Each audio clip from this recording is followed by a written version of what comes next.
শততম পর্বে হাবুর স্কলারশিপ সবাইকেই আমি খুব আনন্দিত দেখছি, সবাইকে খুব খুশি দেখছি, আমিও আনন্দিত, কিন্তু আমার হৃদয় কাঁদে।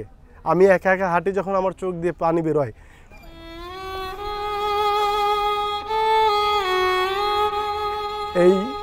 এই নাটকের যিনি কুদরত মাস্টার চরিত্রে অভিনয় করেছেন, আমি তাকে মিস করি, অনেক মিস করি। আল্লাহ আমাদের রুমি ভাইকে বেস্ত নসিব করুক। একটা কথা আছে, show must go on. So আমরা হাবুর স্কলারশিপ করে যাচ্ছি, হয়তো করে যাব, রুমি ভাইকে পাবো না, এটা আমার জন্য অনেক বড় অপূর্ণতা। শত পর্বে যদি আমি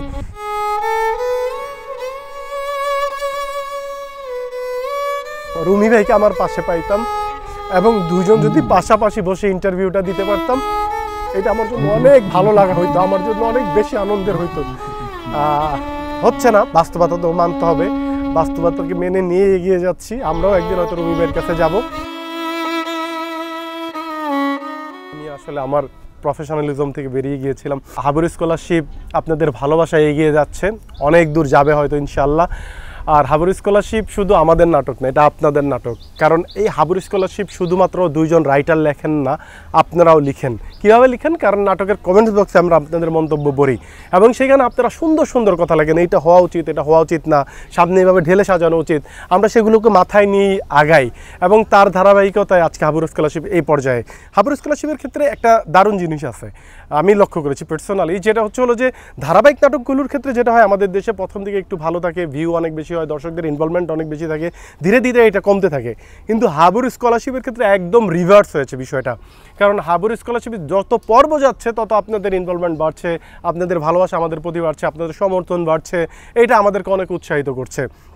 আর ব্যক্তি আমার জন্য তো অনেক বড় পাওয়া, কারণ হাবুর স্কলারশিপ আমার প্রথম ধারাবাহিক শততম পর্ব অতিক্রম করে যাবে, এইটা নিঃসন্দেহে যে কোনো অভিনেতার জন্য অনেক বড় পাওয়া। আমি প্রথম ধারাবাহিকে সেঞ্চুরি করলাম এবং সেই সেঞ্চুরির যদি 100 হয়, এতে আমার অবদান যদি হয় 2-1, আপনাদের বাকিটুকু। কারণ আপনাদের ভালোবাসা না থাকলে আজকে আমার মতো রাশেদ সীমান্ত ক্যামেরার সামনে ইন্টারভিউ দিতে পারতাম না। উপরওয়ালা আল্লাহ চেয়েছেন, আপনাদের ভালোবাসা ছিল। আমি বিশ্বাস করি আল্লাহ সম্মান দেওয়ার মালিক এবং সম্মান নেওয়ার মালিক, এবং আপনাদের ভালোবাসা থাকলে আমার এই সম্মান ইনশাআল্লাহ আল্লাহ অব্যাহত থাকবে।